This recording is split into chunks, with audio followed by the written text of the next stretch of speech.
Assalamualaikum warahmatullahi wabarakatuh. Perkenalkan, nama saya Hikmatul Istiqomah dari Bimbingan dan Konseling 2021 Universitas PGRI Banyuwangi. Di sini saya akan membawakan materi tentang psikoanalisa dari Sigmund Freud. Sigmund Freud lahir pada tanggal 6 Mei 1856 di Moravia. Ayahnya adalah seorang pedagang wol dengan pikiran yang maju dan memiliki humor yang baik. Ibunya adalah seorang wanita yang aktif dan istri kedua dari ayahnya. Ibunya merupakan wanita yang aktif dan istri kedua dari bapaknya dengan usia 20 tahun lebih muda. Ibunya melahirkan anak pertama pada usia 21 tahun. Sigmund memiliki 2 saudara yang lebih tua darinya dan 6 saudara sekandung. Waktu dia usia 4 atau 5 tahun, keluarganya pindah ke Wina, yang mana sebagian besar mereka menghabiskan hidup di sana. Sebagai anak cerdas yang selalu mendapat nilai tinggi di kelasnya, Freud melanjutkan sekolah tinggi kedokteran, salah satu sekolah bergengsi anak Yahudi yang pintar pada saat itu di Wina. Semasa kuliah, dia selalu terlibat dalam berbagai penelitian, di bawah arahan Profesor Ernst Bloch. Uniknya, pada saat dia mengalami masalah, disitulah kreativitasnya muncul. Dengan mengeksplorasi mimpi-mimpinya sendiri, ia mendapat pemahaman tentang dinamika perkembangan kepribadian manusia. Sigmund Freud dikenal dengan tokoh yang aktif dan produktif. Freud tidak hanya dikenal tokoh psikoanalisa, tetapi juga meletakkan teknik baru untuk memahami perilaku manusia. Hasil usahanya itu adalah teori kepribadian dan psikoterapi yang sangat komprehensif dibandingkan dengan teori yang pernah dikemukakan oleh dirinya. Dalam dunia pendidikan, Sigmund Freud tidak begitu populer. Nama Freud dikenal pertama kalinya di kalangan psikologi akademis pada tahun 1909, ketika ia diundang oleh J. Stanley Hall, seorang sarjana psikologi Amerika. Pengaruh Freud baru dapat dirasakan pada tahun 1930-an. Akan tetapi, Asosiasi Psikoanalisis Internasional sudah ada mulai 1910. Begitu juga dengan lembaga pendidikan psikoanalisis yang sudah didirikan di banyak negara. Freud pindah ke Inggris sesaat sebelum Perang Dunia Kedua pecah, karena Wina sudah tidak aman lagi untuk orang Yahudi, khususnya yang terkenal seperti Freud. Dia meninggal di London pada tanggal 23 September 1339 karena kanker mulut dan rahang yang sudah dihadapinya selama 20 tahun. Menurut Freud, kunci kepribadian yang sehat adalah keseimbangan antara id, ego, dan superego. Kepribadian yang sehat sebagai berikut.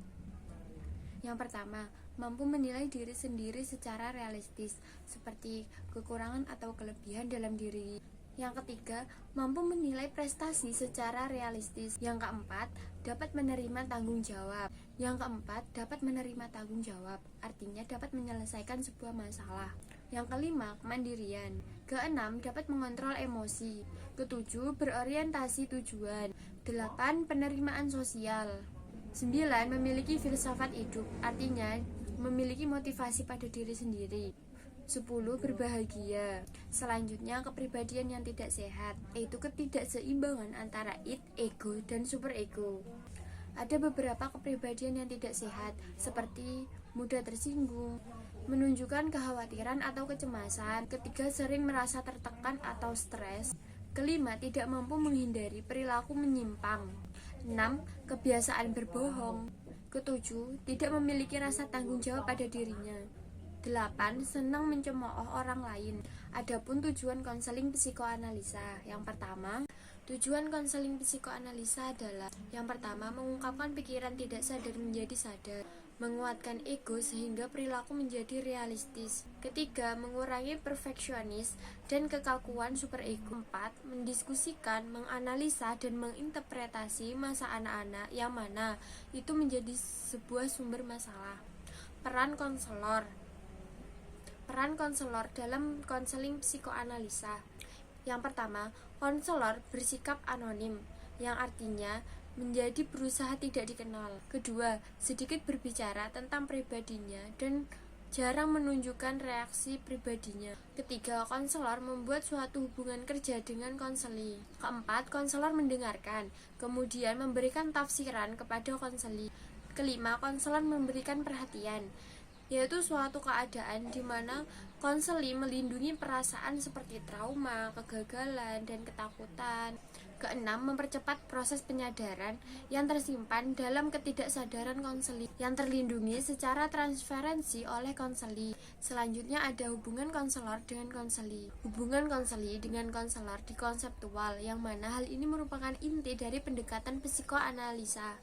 Transferensi mendorong klien untuk mengalamatkan analisis yang tak selesai di masa lampau dengan orang yang berpengaruh di masa sekarang sebagai hasil hubungan terapeutik, khususnya penggarapan situasi transparansi. Konseli memperoleh pengalaman terhadap dinamika tak sadarnya. Kesadaran dan pemahaman merupakan bahan utama untuk melakukan suatu perubahan. Transferensi adalah teknik utama dalam psikoanalisa, sebab mendorong konseli untuk menghidupkan kembali masa lampau. Kritik terhadap teori psikoanalisa terlalu menekankan pada kehidupan anak-anak dan menganggap bahwa kehidupan seolah-olah ditentukan masa lalu. Kedua, terlalu meminimalkan rasionalitas. Ketiga, perilaku hanya ditentukan oleh energi psikis.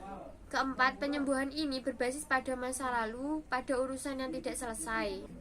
Kelima, penelitian ini kurang didukung oleh data.